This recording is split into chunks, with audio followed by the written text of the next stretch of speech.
बिस्मिल्लाहिर्रहमानिर्रहीम। एक बेटे ने बाप से पूछा, बाबा कामयाब ज़िंदगी क्या होती है? वालिद साहब बेटे को पतंग उड़ाने ले गए। बेटा बाप को गौर से पतंग उड़ाते देख रहा था। थोड़ी देर बाद बेटा बोला, बाबा ये धागे की वजह से पतंग और ऊपर नहीं जा पा रही है, क्या हम इसे तोड़ दें? ये और ऊपर चली जाएगी। वालिद ने धागा तोड़ दिया। पतंग थोड़ा सा ऊपर गई और उसके बाद लहरा कर नीचे आई, दूर अनजान जगह पर जाकर गिर गई।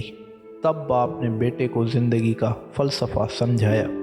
बेटा, ज़िंदगी में हम जिस ऊंचाई पर हैं, हमें अक्सर लगता है कि कुछ चीज़ें जिनसे हम बंधे हुए हैं वो हमें और ऊपर जाने से रोक रही हैं, जैसे घर, ख़ानदान, नज़्म व ज़ब्त, वालिदैन वग़ैरह, और हम उनसे आज़ाद होना चाहते हैं। असल में यही वो धागे होते हैं जो हमें इस ऊंचाई पर संभाल कर रखते हैं। इन धागों के बग़ैर हम एक बार तो ऊपर जाएंगे, लेकिन बाद में हमारा वही हशर होगा जो बिन धागे के पतंग का हुआ।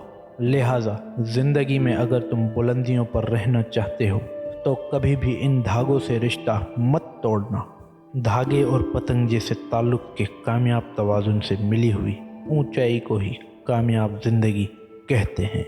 तो मेरे प्यारे दोस्तों, इसी तरह की मज़ीद वीडियोस देखने के लिए हमारे इस चैनल को सब्सक्राइब ज़रूर करें और बेल आइकन के बटन को दबाना ना भूलिएगा, ताकि हमारी हर नई आने वाली वीडियोस का आपको नोटिफिकेशन मिलता रहे। और हाँ, वीडियो को लाइक, शेयर, कमेंट किए बगैर कहीं ना जाइएगा। अल्लाह हाफ़िज़।